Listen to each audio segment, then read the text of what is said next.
If you enjoy the content on this channel, please like and subscribe.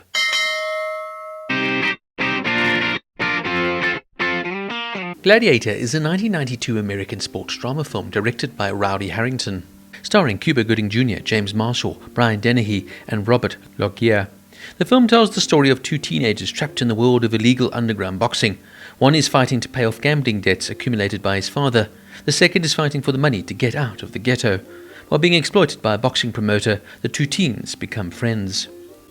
Some interesting trivia notes. John Sader made his debut on this film, auditioning for John G. Avildsen, most famous for directing Rocky, who was the original director.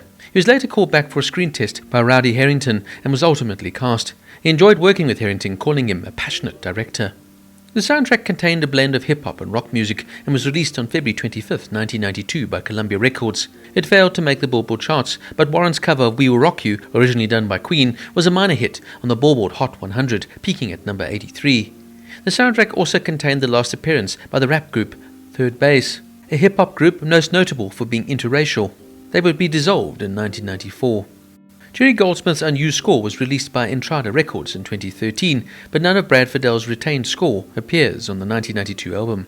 In preparation for the role, James Marshall did 2 hours of boxing, 1 hour of weight training, and 1 hour of jogging for 5 days a week for 4 months. This was James Marshall's first and last lead role. Trailers and TV spots gave James Marshall an introducing credit, despite the fact that it had several acting credits to his name, most notably as James Hurley on Twin Peaks, released in 1990. James Marshall and Cuba Gooding Jr. appeared later together that year in A Few Good Men. This was Cara Buono's acting debut. She would later go on to play Karen Wheeler in the series Stranger Things, as well as Faye Miller in the series Mad Men. Stars James Marshall and Cuba Gooding Jr. share a birthday, January 2nd, 1 year apart.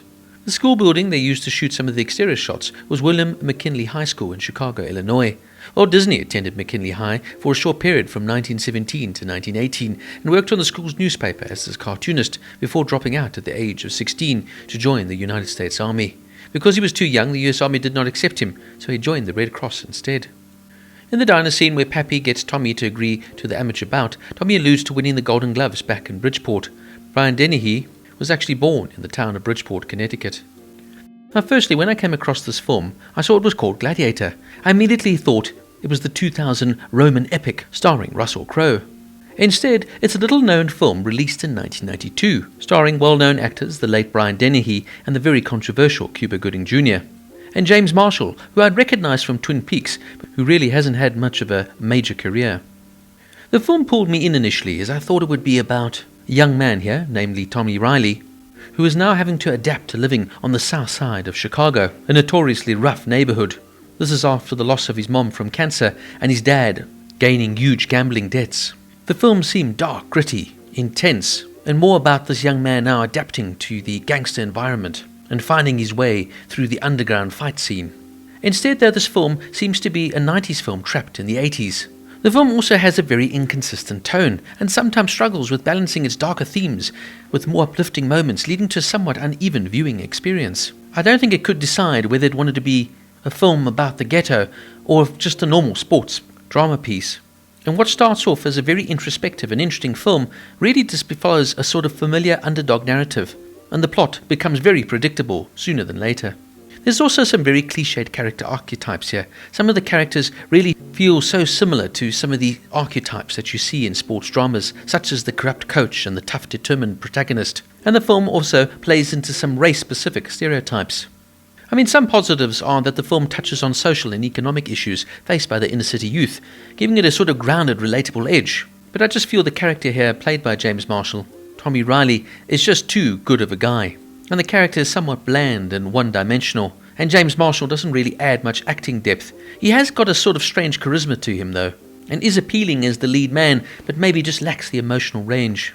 Gooding Jr. gives a solid performance here as Abraham Lincoln Haynes, and adds a bit of depth to what could have been a really one-dimensional character.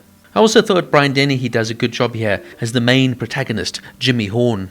Cara Buono plays the love interest here as the sweet and innocent Dawn, and I do feel the chemistry between her and James Marshall is particularly quite good.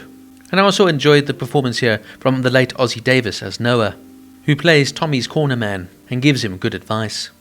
Unfortunately, the film's boxing scenes are not very well executed, and I found them terribly unrealistic. as the actors now portray wild men swinging viciously and punching exceptionally hard, but it doesn't come across as a realistic boxing match, even if it's meant to be illegal boxing. This could have been a far more grittier, hardcore, and intense experience. If you wanted to portray underground boxing and show just how harsh, violent, and dark it can get, then this film needed to take a step a bit further in that direction. Instead, it feels like a film trying to be Rocky, but also speak to the social issues and how these poor men are taken advantage of. This is a film that leaves a lot on the table. I also found the pacing to be rather odd. As I say, the film initially builds up quite nicely, and then it sort of just comes to a climactic end, with the good guy prevailing over the bad guy, and everyone happy and walking off into the sunset. Also, the death scene for the character of Romana Estrada is rather handled badly, and lacks the emotional impact the scene should have had. This film was made on a budget of $20 million, and you can see it, and it only raked in $9.2 million at the box office, and it's a film that is very much forgettable. The storyline and plot actually had a lot of potential, but unfortunately it just falls flat. I mean, yes, there are some good elements to it, and if you like sort of 80s, should I say in this case early 90s, sports nostalgic dramas, then maybe this one might entertain you. It's certainly not a terrible film, but it's also completely forgettable. Gladiator gets a 5 out of 10.